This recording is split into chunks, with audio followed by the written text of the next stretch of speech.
Tuma is finding a lot of success at these mid-range situations, takes the kill and puts us down to the final situation. I'm like freaking losing my mind. We scrambling, there's a dash. All right, just don't drop. Just don't drop, right? Like, don't drop. I dropped the combo.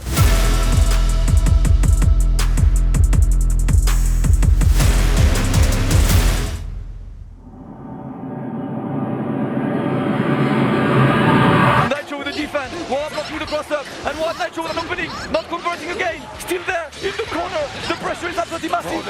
Free edge. Okay. Oh, et voilà, qui nous donne le combo de la fin, et c'est la fin, le champion de l'Evo 2022. I've had ups and downs with Dragon Ball. There was somebody that I was super mental blocking. It's like I did not think for a second, even if I was like 2-0 up against him, 2-1 up against him, I did not think for a second that I could beat him, which was Wawa. That's it. That's gonna be it. Wawa saves the first match point and doesn't lose a single character. The momentum might be extremely difficult to stop. And I was like pretty mental blocked against him, so I was like, yeah, I couldn't do it. So, and eventually it showed in my play, like I just couldn't beat him. In 2023, when I was in winners finals for Akari, I'm up against him 2-0. But I'm already in the mindset of I don't even want to be here really. Like I do very much dislike this game, but I'm going to keep trying to play because I'm playing for my team and I'm also, you know, trying to still win Evo at the end of the day. Yasha, provided he finishes the combo, just one combo away from getting straight to Grand Finals. Nitro could not weather the storm that is Yasha's opens, and Yasha is qualified to Grand Finals. After getting second and third at Evo, I had made the decision of just going all in with Strive, you know, just putting down Dragon Ball. Nitro versus Daru Ino here. Yeah, so Daru Ino, of course, with myriad results in this game with the Ino, but Nitro, you know, a multi-game competitor. Quite the tale of matchups throughout the entirety of Evo in particular, and also just multi-games, like you said here. This Evo, I was like, I don't know how good I can do, but I know I have a set bar of how good I want to do. Play as much as I can, learn as fast as I can because I am behind. I also have very good friends to help me catch up.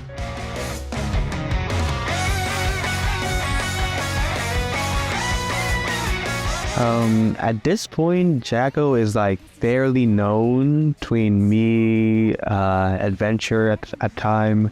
So I think Nitro does play the character pretty unique. One thing that I notice a lot is Nitro is a big fan of the fuzzy overhead.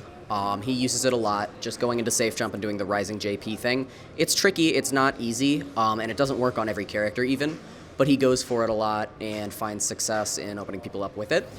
Oh, missed the soccer kick, but we're still able to get another minion out there. Just when you think you're safe after erasing one, here comes another homie to help you out. Yeah, instead of like doing high pressure and high risk gauge, I would do like, a mix up and then try to loop the mix up, or I would do like some sort of fuzzy setup, something like that, you know?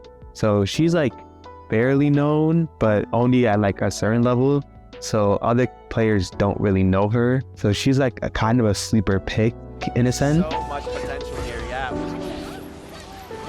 Not looking good. Nitro, a single round away, advancing to top 6. You know how good she is, but you don't really think about her. So like, it's kind of, you can get away with a lot of stuff. Since there's not a lot of us, it's hard to get the match experience, and then there's also a lot of us to just play differently. He doesn't keep his pressure strings quite as tight as a lot of Jacko players do. He sort of waits to see what the opponent is going to do, and he's really good at air throwing, potential air dashes out, and he's good at sort of poking from mid-range. So I think he focuses a little bit more on just the general, you know, boxing in sort of strategy that you can do, and Jack is of course very good at that as well.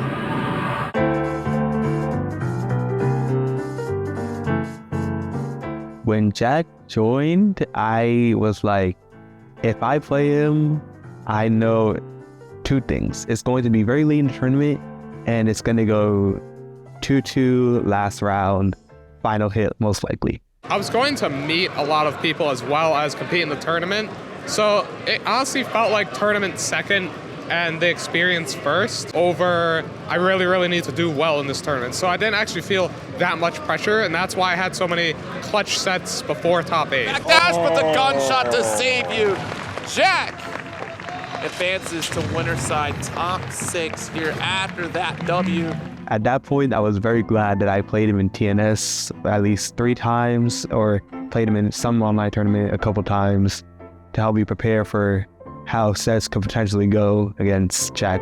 One of these matches that we got to see here, Nitro coming through, shattering expectations here in the winner's side of the affair, facing off against Jack, who, for anyone that has kept up with North American Guilty Gear, this is a name you're very familiar with, but as you've said, his first real test offline.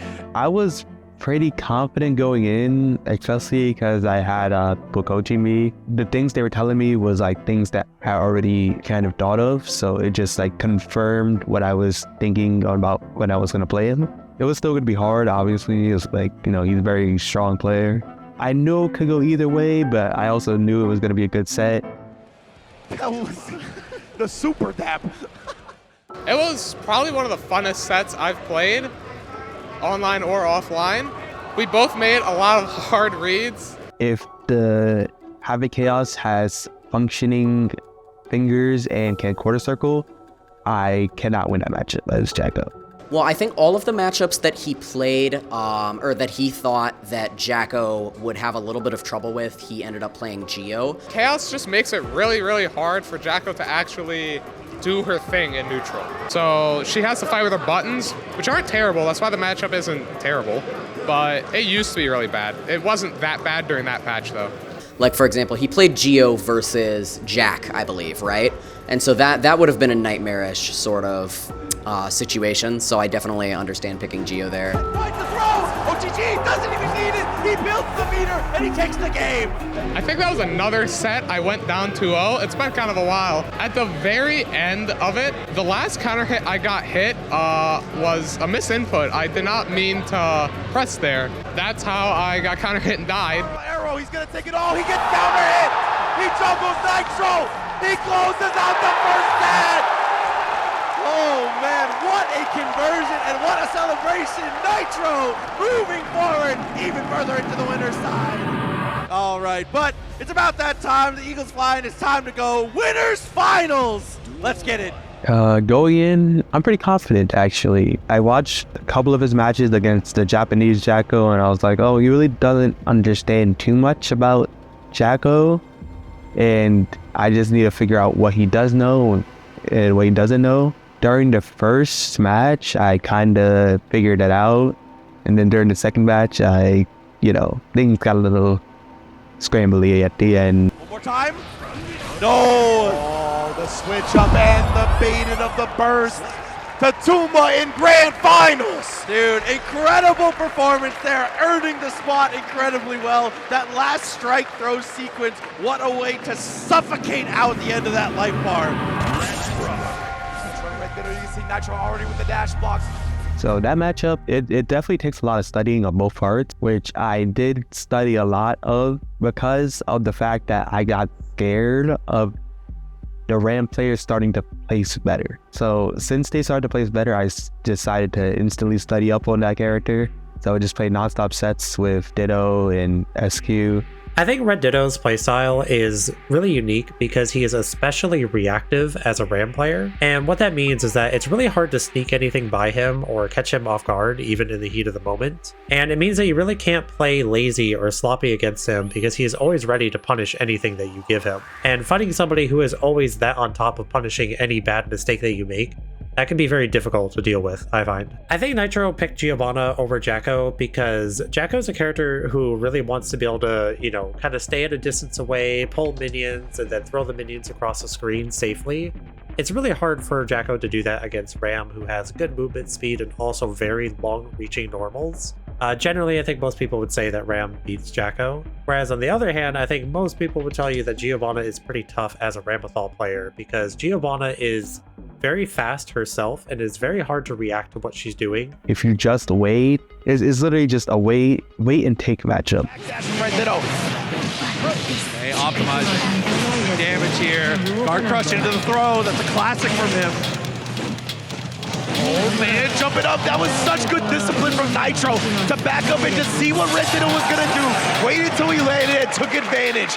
My goodness. Not going in, I wasn't confident, but after the first game, I was really confident. Wait for them to mess up, or do you wait for them to like overextend really hard, and you're faster than them, and you can whip punish most of their normals. So if you stay out of their range, you're safe. I think Red Ditto versus Nitro is an interesting set because I would say on average Giovanna players tend to be aggressive, but I don't think Nitro as a player is aggressive. So what was really fascinating to me about this set was seeing how Red Ditto adjusted his usually reactive playstyle to be more proactive to deal with Nitro's more defensive playstyle. Forward. I don't know how you block that. Yeah, whatever, man.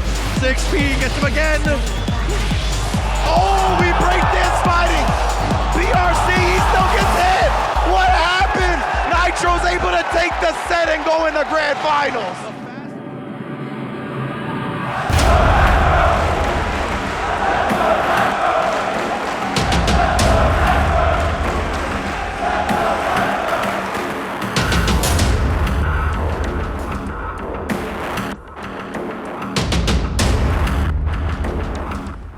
Going into grand finals, I'm just like, okay, I am thinking in my head the worst possible thought that I could probably ever think in a tournament set. I can 6-0 this guy. This is bad. If I keep thinking this, I'm going to lose. The Jacko Soul is losing for Jacko, but it's a lot better than if you're playing it as Geo. And that's because Jacko does have ways to keep Soul out, which is good for the matchup, but she doesn't have ways to get Soul away from her. If he's rushing me down and I'm in the corner, I can't really get out, which leads to me getting throw loop. But if I can stay away from him long, he can't really get in that well as I mess up. One adjustment was this guy cannot tell whether my mix-up is going to stay jump or not. He's willing to hit DP on every scenario. He doesn't know the proper OSs to beat Jacko. So combining those three things, I was like, okay, I hit him, I win. Forward, finds the low, has to burst. The Tuba goes down to the dust. Nitro has reset the bracket. You can feel it even in your seats at home, I know it.